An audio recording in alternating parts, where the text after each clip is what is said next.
All right, now the next thing we want to do, as we did before, is we want to insert some data. Now we've got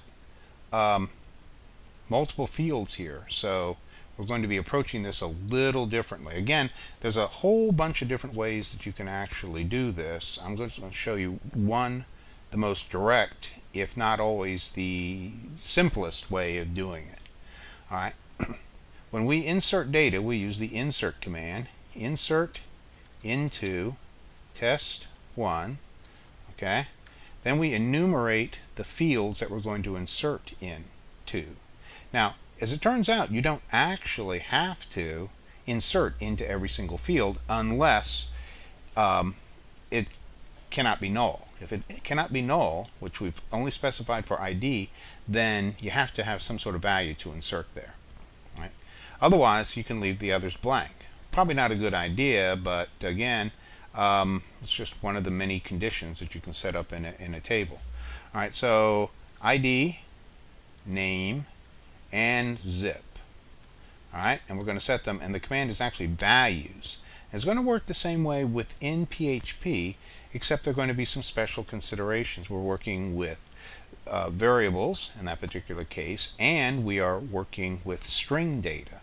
When we pass a SQL statement to MySQL from PHP, we're passing a string statement. Okay, now we have some slight complications that arise, not as difficult as you might think it would be, but we have some slight complications that arise when we're passing types of data other than strings, when we're passing types of data that, for example, are actually numerics. Okay, we'll see how that's handled next time, but right now it's something to keep in mind that there are different circumstances.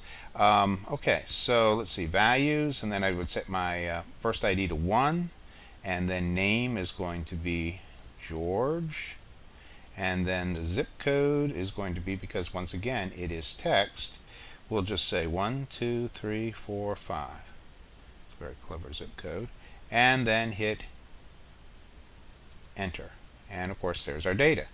Let's we had so much fun. I'm going to hit my up arrow key, right, on my inverted T, and I'm going to type this again. Okay, except I'm going to change this, because if I were not to change my primary key, if I were to leave it as 1, I'm going to get an error, and I'll show you. There it is. Okay, duplicate entry. When you have a primary key, you can only have one value in the entire table that is that particular value. You can only have 1, 1 in the primary key, as a primary key, I should say. Excuse me. All right, so we're going to change this to 2. All right, and we'll change this to Barack, and we're going to change this to, actually I think 2001 or whatever it is in the District of Columbia. Hit enter. We're having so much fun, we'll do it again. And the third person will be Condoleezza Rice, whose name I could not possibly spell. So, Rice, that is, I can't spell that. So, I think she's back in California as a provost at Stanford or something. So, let's just say 97656. That sounds like a California zip code to me. Okay. Let's see, any other politicians we feel like picking on? I can't think of Biden's first. Joe Biden, so I'll do him. Okay, so again I hit my up arrow to save me some typing.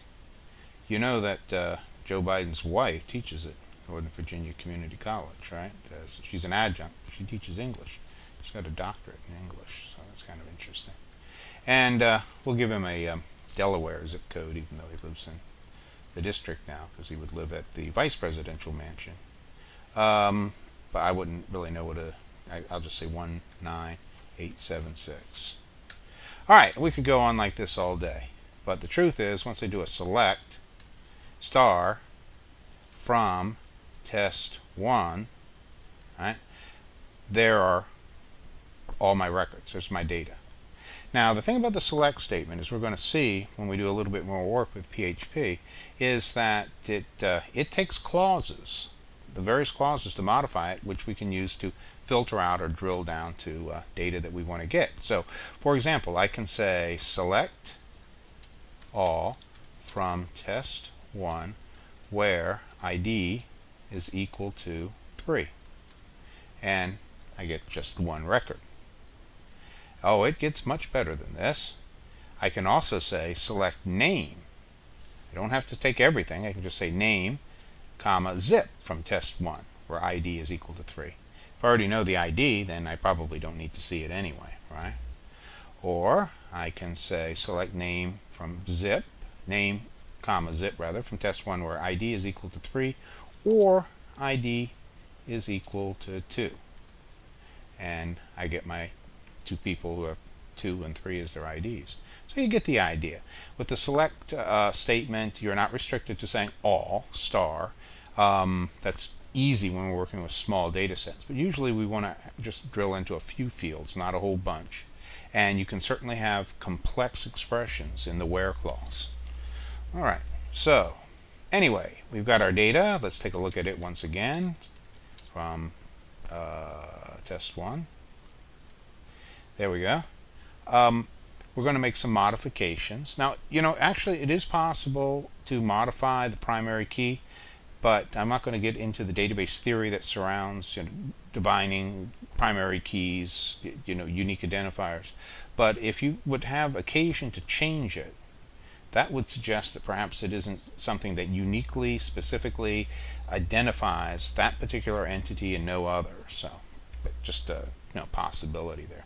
Phone number might be an exception to that rule, but in general, you don't want to ever pick as a primary key something that's changeable. It has to be something that uniquely describes this entity. That's why Social Security numbers were so popular for so long. I mean, you issued one Social Security number, right, for the rest of the entirety of your life. And that was the idea anyway. All right, so now we're going to change. We'll find out that Ms. Rice no longer, or Dr. Rice actually, no longer lives in California, that she has in fact moved to Texas, for lack of a better way. Okay. So I just say update test1 set zip equal to that particular value. Now, interestingly enough, I didn't put quotes around the zip. Let's see what actually happened. That was one of those intentional things. Okay, select all from test1. All right, and yet it worked. You'll find that in many instances, these database tools, interactively speaking, can be surprisingly flexible. They can sort of, they're not really possessive of artificial. They don't possess artificial intelligence, but they're coded in such a way, much like HTML, that they can tolerate some slop. It's a real good idea to always enclose your strings inside quotes. As a matter of fact, if you work with Oracle, it's absolutely mandatory. But you'll find that other database products, like MySQL and SQL, Microsoft's SQL Server comes to mind, can be a little bit more flexible in that regard. Of course, MySQL was bought by Oracle, so it remains to be seen that within the last year, it hasn't really been, I think, ultimately approved by the EU yet, which could impact the overall sale. But it ultimately would be interesting to see what a commercial database company like Oracle does with a free open source database product like MySQL.